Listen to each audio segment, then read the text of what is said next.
15절에서 22절까지 말씀입니다. 마태복음 22장입니다. 우리 신약성경 37페이지에 있습니다. 옆에 없으시면 같이 보시면 됩니다. 마태복음 22장 15절에서 22절까지 오늘 이 대화 내용을 한번 잘 생각하시면서 함께 읽어보도록 하겠습니다. 15절부터 22절까지 교독하겠습니다. 이에 바리새인들이 가서 어떻게 하면 예수를 말에 올무에 걸리게 할까 상의하고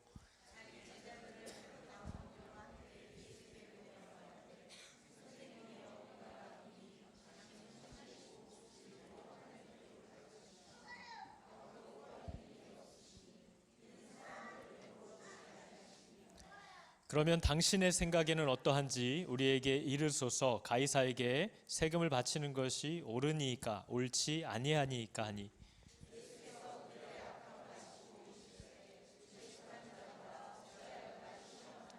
세금 낼 돈을 내게 보이라 하시니 데나리온 하나를 가져왔거늘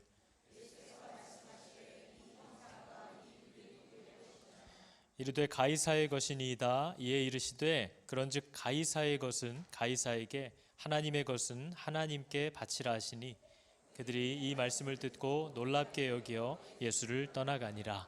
아멘. 자, 여러분, 오늘은 굉장히 간단한 짧은 내용입니다. 그러나 이 내용 가운데에도 여전히 하나님은 복음에 대한 이야기를 하시고 또 마태복음의 기록 목적처럼 유대인들을 향하여 자신들의 현실을 주목하지 못하고 자기들의 생명이 위험에 있음을 인식하지 못하고 있는 사람들에게 계속해서 그 부분을 일깨워 주시는 마태복음의 내용입니다. 오늘 바리새인들의 제자들 그리고 헤롯 당원들 이 두 무리가 예수님께 같이 왔다 이렇게 얘기를 하거든요. 이건 사실 굉장히 놀라운 일입니다. 이 두 무리는 원래 같이 하지 않거든요. 상극이에요. 서로 싫어합니다. 왜냐하면 바리새인들은 자기들을 점령하고 괴롭히는 로마에 대한 굉장한 반감이 있고 그들이 자기들에게 세금을 바치라든지 자기의 왕을 신으로 섬기라든지 이런 것들을 아주 혐오하는 이 유대인들의 정서입니다. 근데 이 헤롯 당원들은 그 헤롯의 정권을 견고히 하기 위해서 로마에 아주 우호적이고 로마에 세금을 내는 걸 찬성하고 권장하는 사람들입니다. 그러니까 이 두 사람이 원래는 맞지 않는데 예수를 죽이기로 예수를 공경에 빠뜨려야 하는 한 목적을 가지고 서로 안 맞던 사람들이 연합하는 모습을 오늘 이제 우리에게 보여주는 거죠. 질문도 예수님이 빠져나갈 수 없는 질문을 아주 엄선해서 뽑은 겁니다. 그 누구도 이 질문을 받았을 때 어느 빠져나갈 틈을 찾기가 어려운 그런 아주 교묘한 질문이 오늘 질문입니다. 로마의 황제 가이사에게 세금을 내는 게 옳습니까? 아니면 안 되는 겁니까? 고민하는 것 같잖아요. 우리는 하나님 믿는 사람들인데 이런 거 해도 되나? 방법을 좀 가르쳐 주십시오. 이렇게 얘기하는 것 같아요. 근데 여러분 바리새인이나 대다수 유대 민족주의자들은요, 이 로마의 황제에게 드려야 하는 데나리온이라는 이 동전을 갖고 있는 것만으로도 우상숭배라고 여길 만큼 굉장히 불편해했습니다. 왜냐하면 이 동전 안에는 로마의 황제의 얼굴이 딱 새겨져 있고요.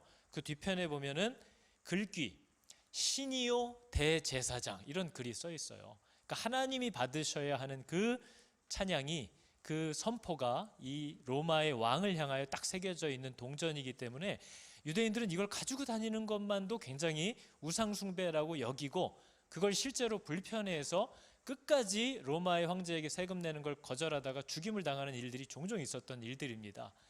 옛날 우리 일제시대랑 비슷한 거죠. 그런데 이 유대인들, 바리새인들은요, 사실 오늘날도 그렇지만 다들 하나님을 그렇게 지극히 사랑하는 사람들이라고 여러분 우리가 오해하면 안 됩니다. 그들도 다 하나님보다는 자기의 이익을 위해서 살아갔던 사람들이 대다수예요. 오늘날도 교회 안에서 다 예수 믿는다고 하지만 자신의 이익을 위해서 살아가는 사람들이 많은 것처럼 그때도 별로 다를 바가 없습니다.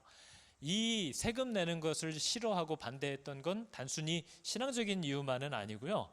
세금이 자그마치 수입의 30%에서 40%였거든요. 그러니까 누가 내고 싶어 하겠어요? 그 막대한 돈을 10의 4조를 내야 되는데 그러니까 더 신앙의 탈을 쓰고 목숨 걸고 싫다고 대적하는 또 좋은 이유가 된 거죠.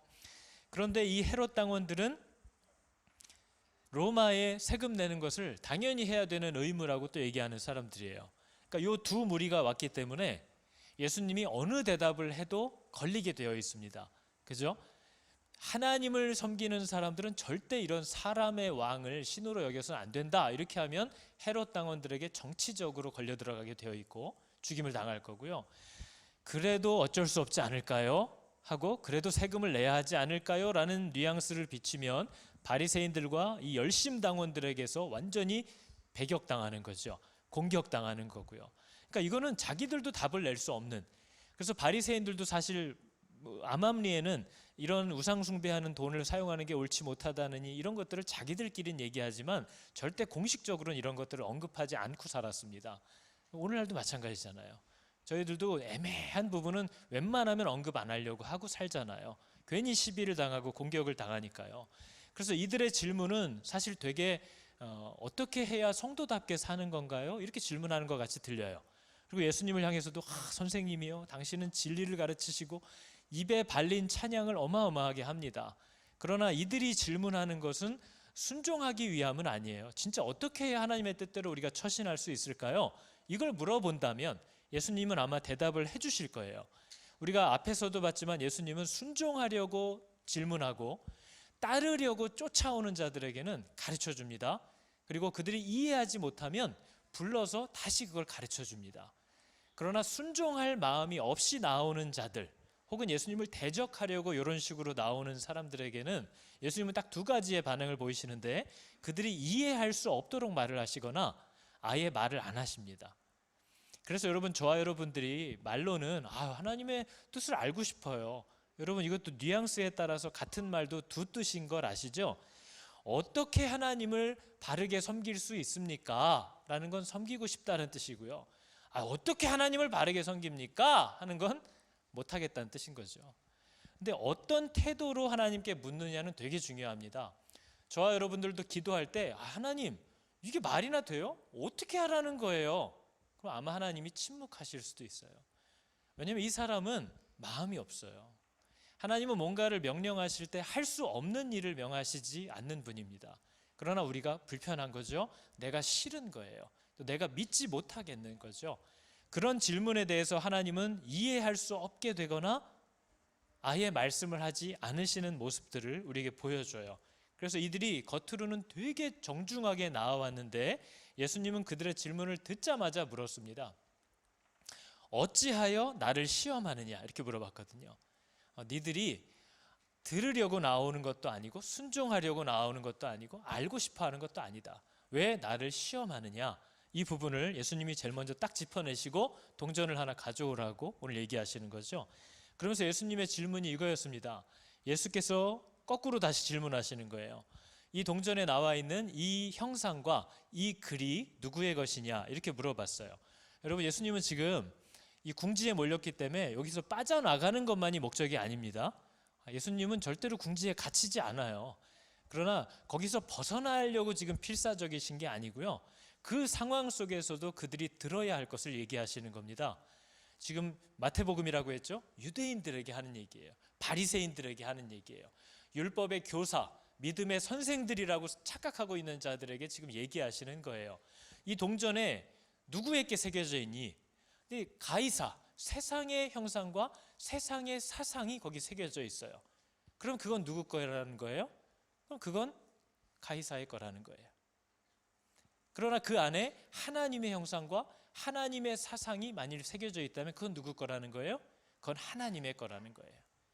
예수님은 지금 그들에게 너에게는 누구의 형상과 누구의 사상이 네 안에 새겨져 있느냐를 물어보시는 거예요. 그래서 가이사의 것은 가이사에게 바치고 하나님의 것은 하나님께 바치라, 이렇게 딱 얘기를 하셨어요. 자칫 들으면 이게 뭔 소린가 싶어요. 이게 지금 질문의 답이 아닌 것 같아요. 근데 여기 바치라는 뜻은요, 아포도테라고 되어 있는데 되돌려주라는 뜻이에요. 그래서 이 사람에게, 어떤 사람에게 가이사의 사상과 가이사의 생각이 그 사람의 중심에 딱 새겨져 있는 사람이면 그 사람은 가이사에게 되돌려주라는 거예요. 그 사람은 세상에 속한 자라는 거예요. 그러나 누군가의 마음과 생각에 하나님의 형상과 하나님의 사상이 딱 새겨져 있는 사람이 있다면 그 사람은 하나님의 것이기 때문에 하나님께로 되돌려 주라는 거예요. 그러니까 마지막 때에 하나님은 당신의 것들을 찾으신다는 거죠. 그러나 누가 하나님의 것이냐? 하나님의 형상과 하나님의 사상이 그 사람의 마음에 새겨져 있는 것, 그 사람만이 하나님의 사람이라는 거예요.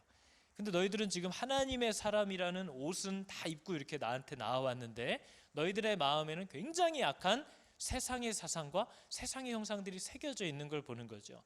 너는 누구의 거냐고 묻는 거예요. 넌 누구 거냐? 넌 누구 거냐? 네 안에 세상의 생각과 세상의 사상이 새겨져 있으면 너는 세상이 되찾을 거고 너를 데려갈 거고, 하나님의 형상과 하나님의 사상이, 그 글들이 네 안에 새겨져 있다면 하나님은 너를 되찾으실 거다. 이 얘기를 오늘 본문이 우리들에게 하는 거죠. 여러분, 가이사의 것이라는 건요, 세상 문화가 정신과 사상에 새겨져 있는 사람을 가이사의 것이라고 얘기하는 겁니다. 하나님의 것은 뭐겠어요? 하나님의 생각, 하나님의 말씀이 그 마음에 새겨져 있는 사람이 바로 하나님의 것입니다. 저와 여러분은 누구 거죠? 여러분 어떤 일을 할 때, 여러분의 삶의 방향을 지금 정할 때, 일들을 하나씩 계획해 갈 때 하나님의 생각과 명령들이 여러분의 법이 되었나요? 그게 여러분의 새겨져 있는 기준인가요? 하나님의 사상이 여러분에게 새겨져 있나요? 여러분 하나님의 것인 거예요. 그러나 교회를 다니고 선생님이시여 당신은 늘 진리를 우리에게 가르쳐 주시는 분인 줄 우리가 아나이다 라고 하는데 마음에는 세상 방식이 다 새겨져 있어요. 성경은 이렇게 말하는 거 아는데 그래도 세상에서 어떻게 그렇게 살아? 하고 세상의 것이 여기 다 새겨져 있어요. 그 사람은 세상의 거라는 거예요. 그게 바로 가이사의 거라는 거예요. 그러니까 이 사람들은 동전을 가지고 와서 세금을 내야 되냐 말아야 되냐 물어봤는데 뭐예요? 대답을 한 것도 아니고 안 한 것도 아니에요. 근데 이 사람들은 우리는 진짜 하나님만 왕이라고 생각하는데 세상이 저렇게 우리를 괴롭히니 어떻게 우리가 믿음을 지켜야 됩니까? 이렇게 마치 물어보는 것처럼 느껴지지만요, 이 뒤에 가면요, 여러분 요한복음 19장에 가보면 유대인들, 바리새인들, 특별히 그 정도가 아니라 이 율법 교사 정도가 아니라 대제사장들까지도 빌라도에게 가서 예수님을 팔아 넘길 때 자기들의 입으로 이렇게 말합니다. 빌라도가 물어봅니다. 내가 너희들의 왕을 십자가에 못 박으랴? 대제사장들이 대답하되 뭐라고 그랬대요? 가이사 외에는 우리에게 왕이 없나이다 라고 얘기했던 사람들이에요. 저와 여러분들도 세상에서는 당연히 이렇게 사는 거지. 그런데 입으로는 늘 하나님이 왕이라고 얘기해요. 그러나 막상 세상에서 살다가 저런 일이 일어나거든요. 너 교회 다니는 거 아니었어? 너 예수 믿는 거 아니었어? 그건 그거고. 이 세상에서 이렇게 다 하는 거죠. 누가 뭐라고 그래요? 가이사 외에는 우리한테 왕이 없습니다. 이걸 우리가 세상에서 늘 고백하고 사는 자일 수도 있는 거죠. 저러한 사람들이기 때문에 오늘 예수님이 그 얘기를 하는 거예요. 이렇게 황급하게 데려가지 않아도 되는데, 저건 누구 건데 저렇게 끌려 나갈까요? 그죠?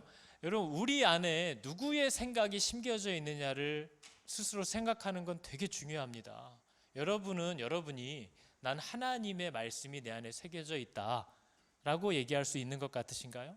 아니면 형식들은 좀 있지만 내가 어떤 일들을 생각하거나 판단하거나 결정할 때는 가이사의 것들로 결정을 하고 판단을 하는 자인가요? 그걸 물어보는 거예요.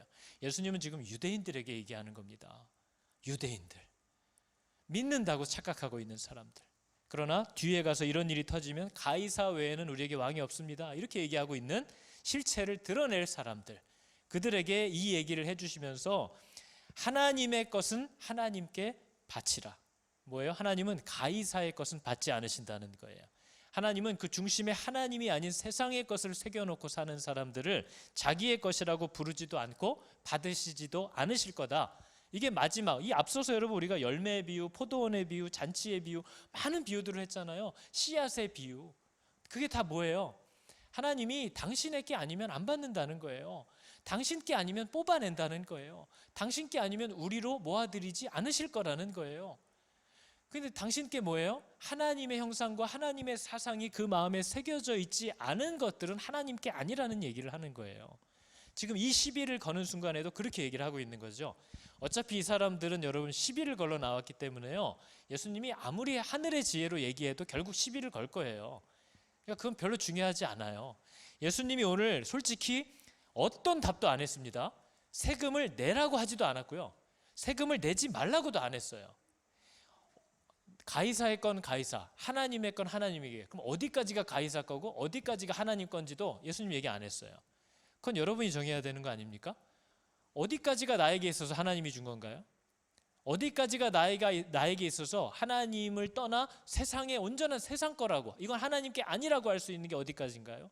그건 여러분이 정해야 되는 거잖아요. 그죠? 모든 것을 주께 드리라라는 결론에 도달하는 사람이 있을 수도 있고, 요거까지는 내 거고 요거까지는 하나님 거야 라는 결론에 다다르는 사람도 있을 수 있어요. 그건 각자의 몫으로 하나님이 맡기신 거지 답을 안 줬어요. 그런데 이렇게 대답했는데도 사람들은 자기들이 원하는 대로 해석을 합니다. 그래서 오늘 요 대답을 가지고 이 대제사장들과 바리새인들, 유대인들이 예수님을 빌라도의 법정에서 고소할 때 요 말을 싹 와전시켜서 고발합니다. 여러분, 사람은 자기 생각이 있으면 자기가 원하는 대로 들으려고 그러거든요. 저희 애들이 저하고 이제 놀고 싶어서 맨날 찾아와서 방을 두드려요. 그럼 저 이제 집에 들어가면 거의 제가 제 방에서 이제 뭘 해야 되니까 제 방으로 그냥 들어가거든요. 그러니까 애들이 막내가 아빠 오피스 가요? 그래서 그랬더니 잠깐만 패밀리 타임을 가지면 안 되냐요. 얼마나 또 그 마음 아프게 하는 거잖아요. 아빠 한번 우리가 패밀리 타임을 좀 가지면 안 돼? 그래서 제가 알았어, 그럼 아빠 5분 후에 올라갈게, 준비하고 있어, 이렇게 얘기를 했어요. 저는 이제 막 같이 게임을 하든지 뭐 바둑을 알까기를 하든지 막 놀으려고 올라가 있어 그랬더니 예 그러면서 달려가는데 저기서 엄마한테 하는 얘기가 저한테 들리는 거예요. 엄마, 아빠가 유튜브 같이 본대, 그러는 거예요. 그래서 쟤는 계획이 다 있구나. 엄마한테 유튜브 보자고 했는데 안 된다고 했겠죠. 그런데 이제 아빠한테 패밀리 타임을 갖자고 그러고 아빠가 된다고 하니까 아빠가 유튜브 같이 보자고 그랬다고 저희 뛰어가는 거예요.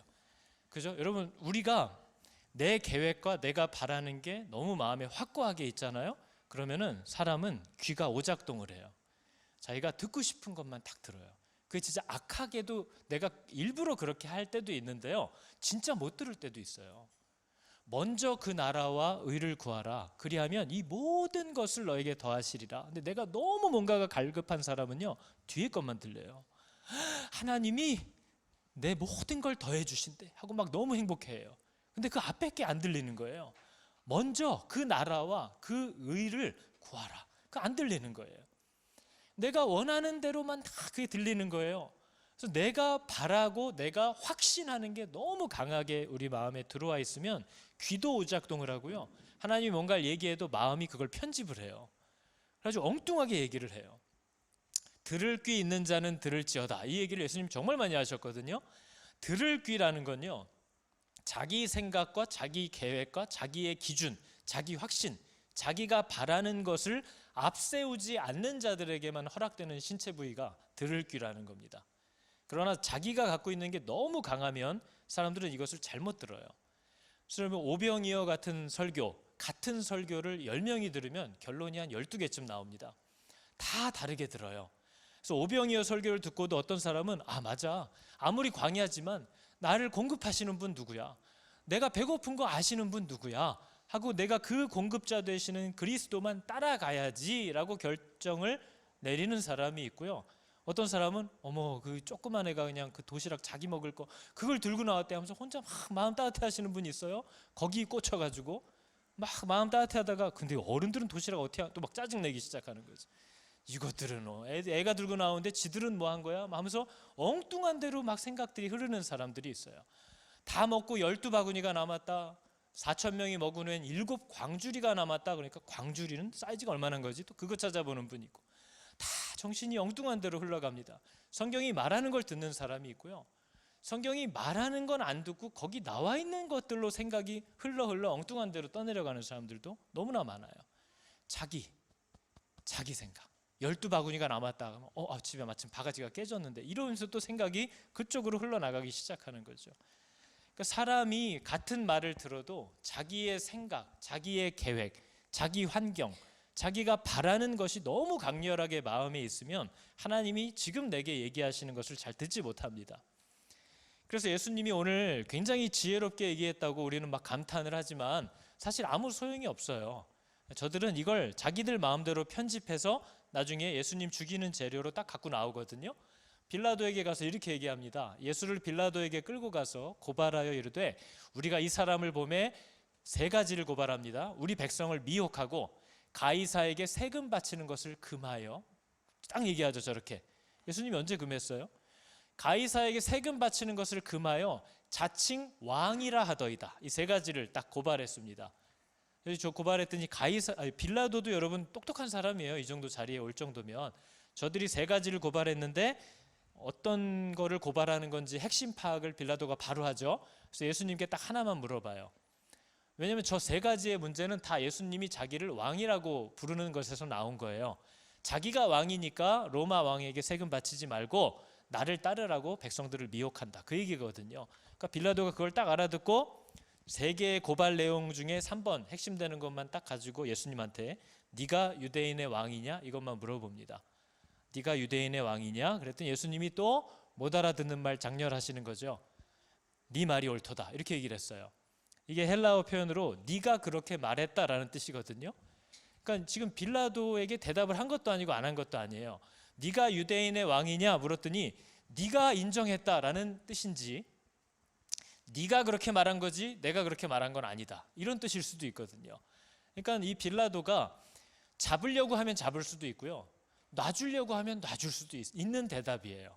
예수님의 대답은 누가 봐도 저거 봐 지가 왕이래잖아 이러지 않았어요.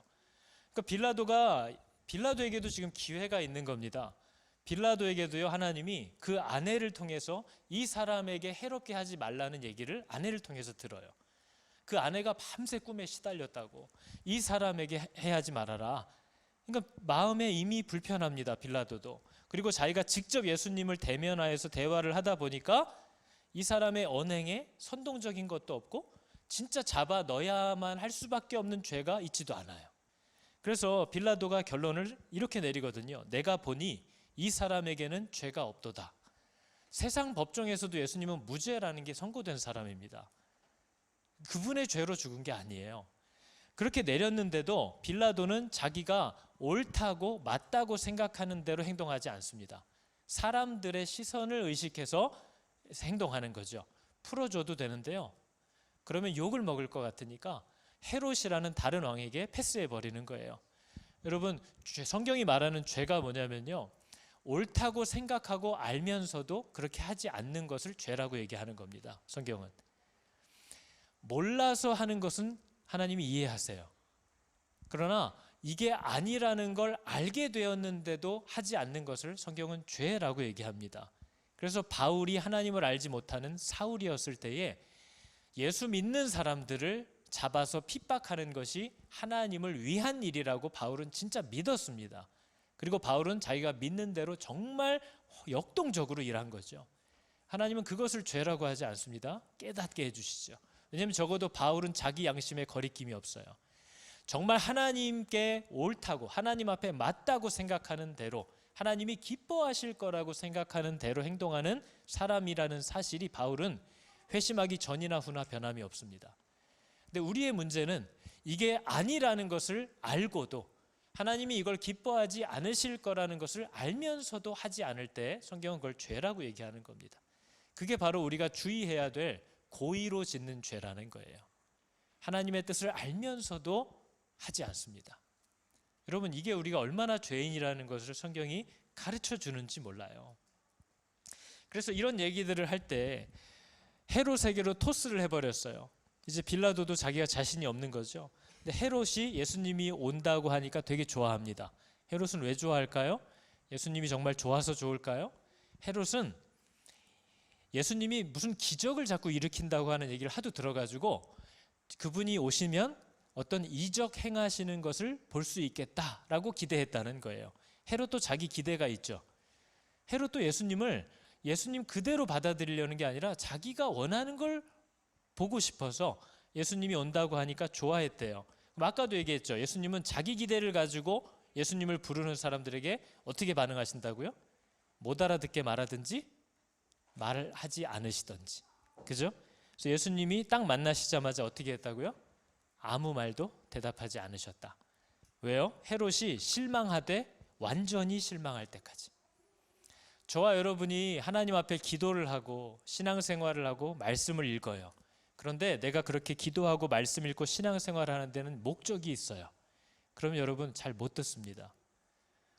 내가 하나님 앞에 이거를 얻고 싶고 나를 이렇게 해주기를 원해서 이런 방식으로 하나님이 일들을 처리해 주시기를 내가 바래서 뭔가를 하나님 앞에 하기 시작하면 하나님이 내게 진짜 해주려고 하는 말을 못 듣습니다. 그리고 하나님이 내 그 모든 기대가 무너져서 아주 하나님께 이제는 무슨 얘기를 하든지 들어보겠다라고 하는 박살난 마음이 될 때까지 하나님이 얘기하지 않습니다. 그게 저와 여러분이 신앙생활하면서 서로 나누는 고충 아닌가요? 하나님이 얘기를 안 하셔. 하나님이 침묵하셔. 그렇게 기도를 하는데 뭔지 모르겠어. 성경을 읽어도 무슨 말인지 모르겠어. 뭐가 다른가요? 그죠? 내가 원하는 것을 가지고 하나님 앞에 나아가면 하나님의 얘기가 들리지 않아요. 그러나 그래서 하나님이 복된 마음, 좋은 밭이 뭐냐? 하나님이 어떤 씨를 뿌리든 그냥 감지덕지하면서 받을 준비가 된 그 박살난 마음이 하나님이 찾으시는 제사고 예배다라는 것을 얘기하고 있다는 거죠. 그래서 여러분, 우리는 늘 하나님 앞에 삶이 괴롭고 고단하다고 늘 힘들어하지만 우리가 부인할 수도 없어요. 그렇게 내 삶이 갈기갈기 찢어져야만 하나님께 들으려고 한다라는 사실을 저도 부인할 수가 없습니다. 조금만 살만하고 조금만 즐겁기 시작하면 얼마나 경거망동하고 깨방정을 떠는지 하나님이 뭔 얘기를 하는지 듣는다고 하는데 듣지를 못해요. 그리고 다 마음이 무너져 버렸을 때 그러네, 그때 이 말씀이 진짜 이런 뜻이었네, 그게 그제서야 보이는 일들이 얼마나 많은지 모릅니다. 그래서 가난한 심령은 정말 복이라고 얘기하는 거죠. 반박을 못하겠죠. 하나님한테 복 주세요 그러면 어떤 결과가 따라올지 이제는 감이 오지 않습니까? 복을 주려면 그걸 받을 수 있는 마음을 가져야 되거든요. 그래서 하나님은 그 마음을 준비시키신다는 거죠. 오늘 마태복음 마지막 절을 보니까요, 22장 22절을 보니까요, 그들이 이 말씀을 듣고 놀랍게 여겨 예수를 떠났대요. 신기하지 않습니까? 놀라우면 따라가야죠. 놀라워서 떠났대요. 그러니까 자기의 기대를 만족시켜서 놀란 쪽으로의 놀람이 아니라 자기의 기대를 저버렸기 때문에 진짜 놀란 거죠. 그래서 예수를 떠났대요. 여러분, 교회도 자기 바램을 가지고 시험 기간이 다가와서 결혼을 해야 돼서 아이들에 대한 문제 때문에 여러 가지 재정적인 어려움 때문에 하나님 앞에 하나님 작정을 하고, 하나님 내가 이번에 딱 이렇게 기도를 할 테고 이렇게 헌신할 테니까 하나님 이렇게 해주세요 라고 작정을 하고 막 나와왔는데 하나님이 들어주시지 않았어요. 하나님이 내가 바라는 대로 응답을 해주시지 않고 있어요. 그럴 때 우리는 놀랍게 여기면서 예수를 떠나가는 거죠. 그러나 정말 하나님을 알게 되었다라는 것은 그분이 내게 주시려고 하는 것이 정말 나에게 필요한 것이라는 걸 믿게 되는 겁니다. 그래서 뭔가를 가지고 가서 내 설계도를 들고 가서 이렇게 해달라고 하는 게 제일 어리석은 거예요. 하나님이 내게 해주고 싶으신 대로 해주세요라는 기도가 제일 똑똑한 겁니다. 여러분, 5살짜리 아이가 엄마 집을 그렸어요 하고 그림을 갖고 나오면요, 거기다 어떻게 보태서 완성을 하기도 힘들어요. 다시 지우고 새로 해야 돼요. 그렇게는 못 지어요, 그림을. 우리가 하나님 앞에 기가 막힌 계획을 딱 들고 나가는 것 같지만 하나님이 우리를 정말 사랑하시면 그 종이 옆으로 치우고 다시 그리시는 게 좋아요. 제가 그려놓은 기초에다가 다시 올리기 시작하면 다 무너질 수밖에 없어요. 그래서 하나님이 우리를 사랑하시기 때문에 우리의 뿌리와 우리의 근간을 계속 흔드신다는 겁니다. 왜냐하면 이 위에는 당신이 세우고 싶어 하시는 걸 못 세워요. 그래서 기초부터 다시 주고 싶어 하시는 거죠. 그걸 성경은 사랑이라고 그러고 우린 고난, 버림받음이라고 얘기하는 겁니다. 시각 차이가 너무나 다른 거죠. 여러분, 오늘 우리 할 찬양이 내 삶의 이유라는 찬양이거든요. 근데 여러분, 이 내 삶의 이유라는 찬양이 우리에게 던지는 질문이 있어요. 저와 여러분의 삶의 이유는 예수 그리스도를 따라 사는 삶인가요? 그게 내 삶의 이유인가요? 어떠신 것 같아요? 오늘 말씀을 보니까요, 예수님이 하나님의 형상과 하나님의 사상들이 그 마음에 새겨져 있지 않은 사람은 내 것이 아니라고 얘기했어요. 내 양이 아니라고 얘기하는 거죠. 알곡이 아니라고 얘기하시는 거예요. 그리고 내 기대, 자기 기대와 자기 생각과 자기 방법에 사로잡혀서 그걸 가지고 하나님 앞에 자꾸 나오는 사람은 하나님의 말씀이 들리지도 않고 이해되지도 않는 저주에 갇힐 거라는 거죠. 여러분, 우리가 하나님의 사상을 마음속에 새기지 못하는 이유가 있습니다. 그게 좋다고 여겨지지 않기 때문에 그래요. 우리가 어제 말씀에도 나눴죠. 잔치자리에 들어와 있어요. 어떤 사람이 왕의 잔치자리에. 근데 이 왕이 얼마나 불쌍한 왕인지 아시잖아요. 왕의 잔치에 초대했더니 아무도 안 와요. 세상에 왕이 잔치를 벌이는데 아무도 안 와요. 그 뭐가 자기에게 득이 될 게 없다고 느끼는 거죠. 그런데 그 자리에 들어와 있는 사람도 잔치상은 탐이 나서 들어왔는데 입구에서 입으라고 주는 옷은 내 스타일이 아닌 거예요. 하나님이 주실 수 있다고 내가 주워들은 복들은 그래도 꽤 탐나는데, 평안의 복, 화평의 복, 부의 복, 건강의 복, 형통의 복, 이런 것들은 좀 탐이 나는데 예수 그리스도로 옷 입으라는 건 내 스타일 아닌 거예요. 그러니까 안 입는 거죠.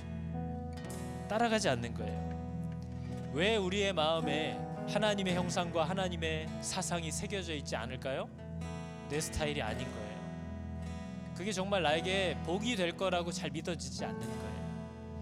이게 믿어지는 사람만이 예수 그리스도, 그분의 모든 사상을 내 삶에 새겨놓고 따라가는 것이 내 삶의 이유고 목적입니다라고 얘기할 수 있게 되는 거죠. 그러나 그게 좋다고 여겨지지 않으면 누구도 예수를 따라가지 못합니다. 누구도 그 말씀을 자기 마음에 새기려고 하지 않아요. 그 일을 가능케 하시는 분이 성령이라고 성경이 얘기하시는 겁니다. 내가 왜 그게 좋게 느껴졌을까? 내가 왜 이게 믿어질까? 내가 왜 힘든데도 이 길이 복이라고 여겨지고 믿어져서 끝까지 따라가고 싶어하고, 너무 힘들고 지쳐서 씩씩대다가도 그래서 바꿀래? 그럼 아니요, 그건 아니고요, 이런 말을 내가 어떻게 할 수 있게 됐을까? 그게 성령이 하시는 일인 거죠. 그분이 내 삶의 이유다. 그분이 내 힘이고, 그분이 내 기쁨이고, 그분이 내 소망이고, 그 이름의 생명이 내가 살아가는 이유입니다. 이 고백을 우리가 할 수 있게 되기를 여러분 축복합니다. 다시 한번 찬양해 볼까요? 예수는 내 힘이요.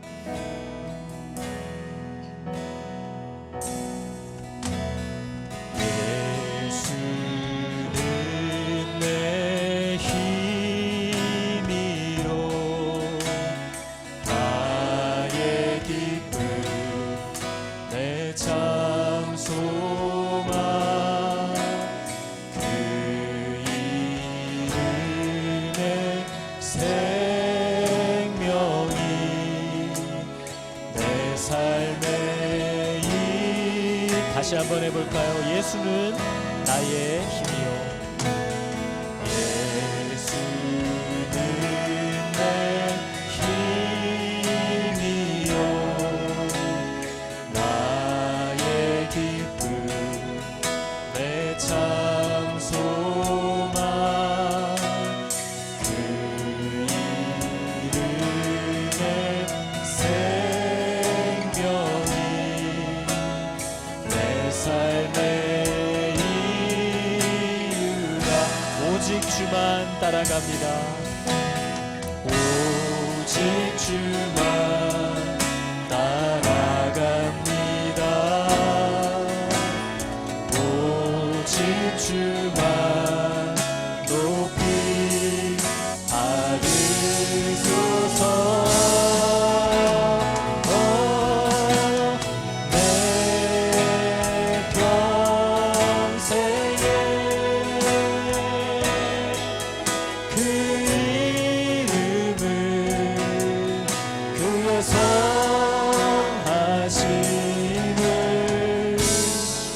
세상에 노래합니다. 그 이름에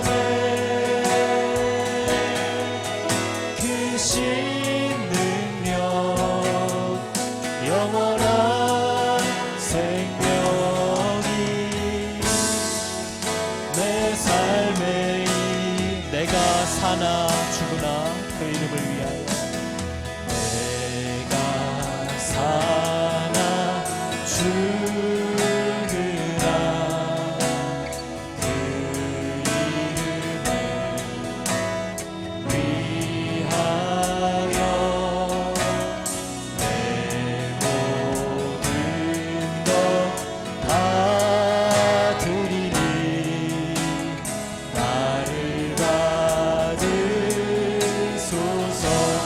오직 주만 따라갑니다.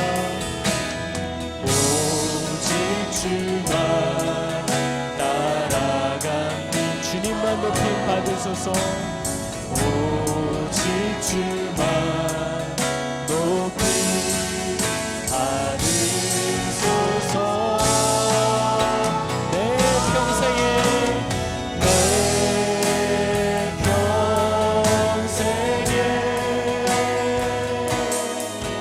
그 이름은 그의 선하시는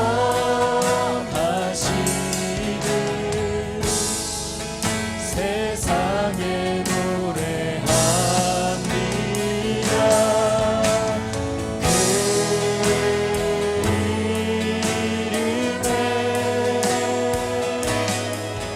크신 능력 영원한 생명이 내 삶에 내 평생에 그의 이름을 내 평생에 그 이름은 그의 선하시는 세상에 노래합니다. 그 이름에 크신 능력 영원한 생명이 내 삶의 이유로. 우리 시간 이렇게 함께 기도하겠습니다.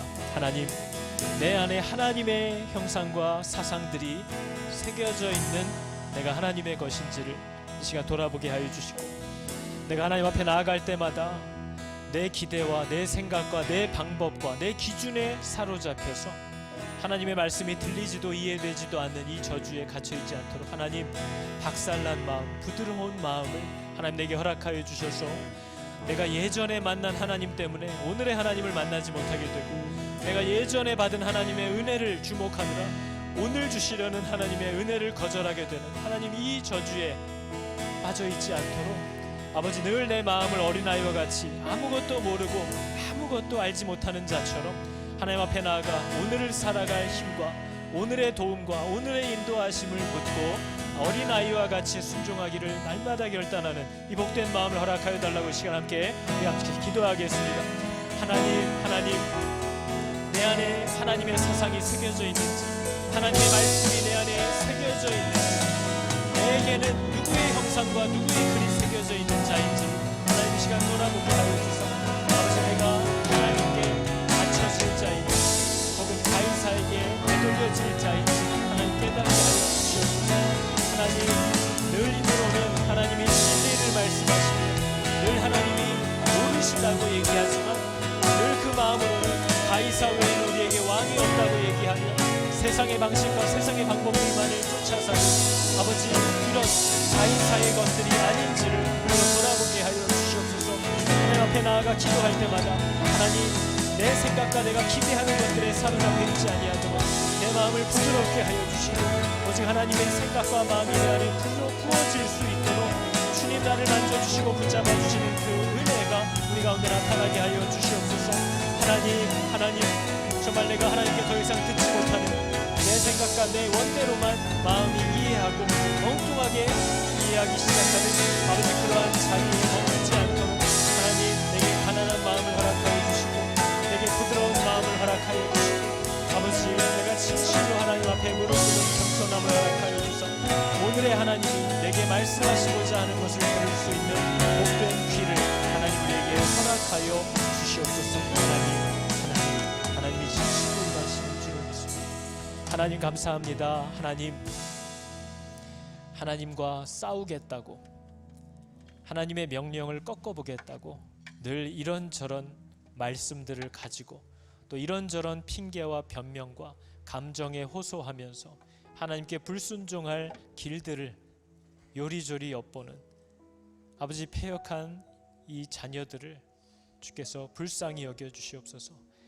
하나님, 나의 형상과 나의 글이 새겨져 있는 것이 나의 것이니 그것들을 나에게 되돌려 주라 하시는 이 하나님의 명령이 있을 때에 나도 하나님께로 돌아갈 수 있기를 간절히 원합니다.